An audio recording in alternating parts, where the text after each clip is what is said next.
شاہ صاحب آپ نے ابھی اے آر وائی کا ذکر کیا، صابر شاکر کا کیا، ارشد شریف صاحب کا کیا. میں آپ سے صرف ایک سوال پوچھتا ہوں. سمیع ابراہیم صاحب پہ بھی مقدمہ، عمران ریاض پہ بھی مقدمہ. آپ اپنے دل پہ ہاتھ رکھ کے بتائیں کہ کیا ہم آپ کو پاکستان کے دشمن نظر آتے؟ دیکھیے، چاہے سمیع ابراہیم ہیں، چاہے عمران ریاض ہیں، آپ دیکھیں یہ انڈیپینڈنٹ مائنڈیڈ لوگ ہیں. یہ ہم پہ نکتہ چینی بھی کرتے رہے ہیں، یہ ہمارے حق میں بھی بولتے ہیں، ہمارے کمزوریاں کی نشاندہی بھی کرتے رہے ہیں. آپ نے کئی بڑی سخت باتیں کی ہوئی ہیں. جب ہم گورنمنٹ پہ تھے، میں آپ کے پروگرام سنتا تھا، چودھری صاحب بڑی سخت باتیں کرتے تھے، لیکن یہ آپ کی رائے ہے اور آج کل ہمیں اس رائے کو رسپیکٹ کرنا ہے، ہمیں اس کو گنجائش دینی ہے. ڈیموکریسی کا حسن ڈسینٹ ہے. ڈیموکریسی میں مختلف آراء ہوتی ہیں، اختلاف ہوتا ہے، سمجھنے کی اور اس کو ابزارب کرنے کی صلاحیت ہونی چاہیے. تو میں ہر اس جرنلسٹ کو جو ایک آزاد اور دیانتدارانہ رول پلے کر رہا ہے اس کو خراج تحسین پیش کرنا چاہوں گا. تو کیا شاہ صاحب آوازیں اس طرح دبائی جا سکتی ہیں طاقت کے استعمال سے، ایک فرعونیت اور تکبر سے؟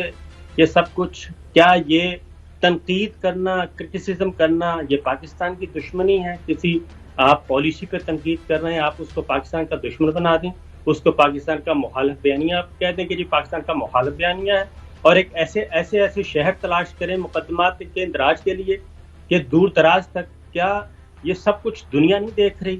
کیا یہ زمانہ بدل نہیں گیا شاہ صاحب؟ سر یہی تو میں عرض کرنے کی کوشش کر رہا ہوں کہ زمانہ بدل چکا ہے.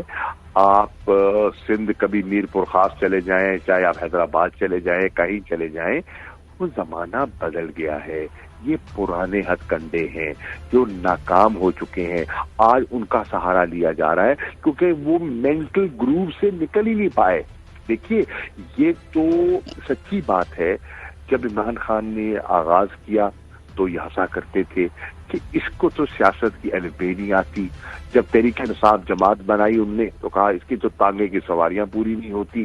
اور پھر آپ نے دیکھا کہ لاکھوں کے مجمع جمع ہوئے اور لوگوں نے ان کو وزیر اعظم منتخب کر دیا.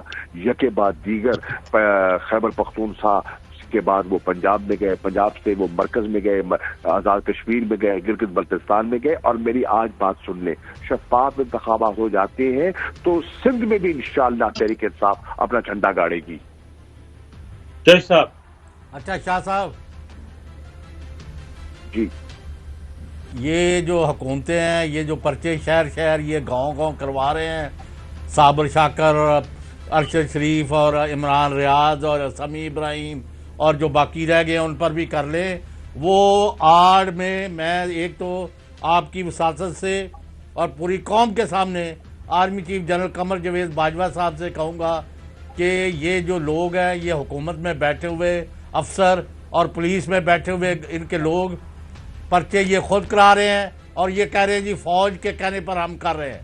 سیری مزاری کو فوج کے کہنے پر ہم نے گھسیٹا ہے. تو ایک تو جنرل باجوہ جن کے بہت احترام ہے ملک میں ان سے کہوں گا کہ وہ اس کی فی الفور احکامات دیں کہ جہاں بھی فوج کا نام استعمال ہو رہا ہے اس کے لا تلقی کریں اور جو ایسا کر رہے ہیں ان کے خلاف کارروائی کریں. اور نمبر 2، یہ اسی آڑ میں پورے ملک میں افراتفری اور پورے ملک میں تصادم کرا رہے ہیں کہ صحافیوں کو اور ملک کے دوسرے اداروں کو لایا جائے.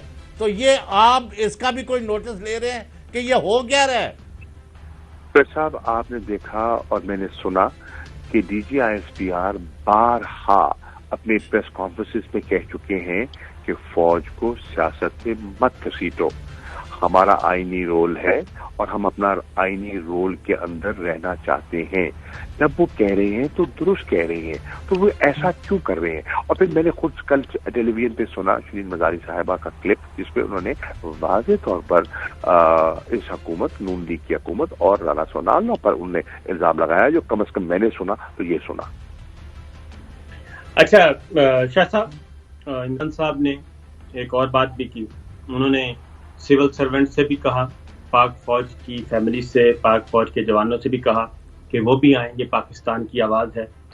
اور ایکس سروس مین سے بھی کہا. خان صاحب کو ذرا سنوائیے گا جی. میں اپنی ساری خواتین کو انوائٹ کرتا ہوں، میں ہر شعبے سے چاہتا ہوں کہ لوگ آئیں. سو میں آپ سب کو دعوت دیتا ہوں، بلکہ اپنی سول سرونٹس کی فیملیز کو بھی، اپنی فوج کی فیملیز کو بھی، اپنی ایکس سروس مین سب کو میں دعوت دیتا ہوں اس میں شرکت کریں. اور میں چاہتا ہوں کہ لوگ پہلے نکلیں، کیونکہ سڑکیں بند ہو جائیں گی اتنے زیادہ لوگوں سے. جی شاہ صاحب. جی تاریخ اس بات کی گواہ ہے. تحریک پاکستان میں قائد اعظم محمد علی جناح کی کال پر جب ہندوستان کے مسلمان سب جڑے تو انہیں کامیابی حاصل ہوئی. وہ مسلمان جنہوں نے ہجرت نہیں بھی کی اور جو آج وہاں اقلیت میں ہے، انہوں نے بھی ان کا ساتھ دیا. آج جو عمران خان جو حقیقی آزادی کی بات کر رہے ہیں، وہ کہہ رہے ہیں میں تحریک انصاف کے لیے نہیں کر رہا، میں ملک کے لیے کر رہا ہوں. میری ذات کا سوال نہیں ہے، میری جماعت کا سوال نہیں ہے. یہ پاکستان کی بے عزتی کی گئی ہے، پاکستان کو دھمکیاں دی گئی ہیں، پاکستان کو مرود کرنے کی کوشش کی. مجھے یہ بتائیے ہمارا کیا قصور ہے؟ ہم نے کہاں تعاون نہیں کیا؟ امن کے پروسیس میں، افغانستان کے پرامن انخلا میں کبھی فیٹر کے ذریعے ہمارے ہاتھ مروڑے جاتے ہیں. ہم نے جسچرز کیے، قانون سازی کی، عمل درآمد کیا، گول پوسٹ کو آگے بڑھا دیا جاتا تھا. کیوں؟ اب گرے لسٹ میں ہم تو نہیں لے کے آئے تھے ملک میں، ہمیں تو ورثے میں ملی تھی جب آئے. تو ہم نے جتنی ہماری گورنمنٹ نے ایفرٹ کیا اس کا ہمیں جسچر نہیں ملا. کبھی آپ دیکھ لیں آئی ایم ایف کی شرائط ہم پر اتنی سخت کر دی جاتی ہیں اور ہم نے ان شرائط کو قبول کرتے ہوئے کڑوے فیصلے کیے. آپ نے دیکھا کہ 3-3.5 سال ہماری مقبولیت ڈگتی کی اور یہاں تک بات لگی، لوگوں نے کہنی شروع کر دی کہ اگلی دفعہ تو تحریک انصاف کا ٹکٹ کوئی نہیں لے گا.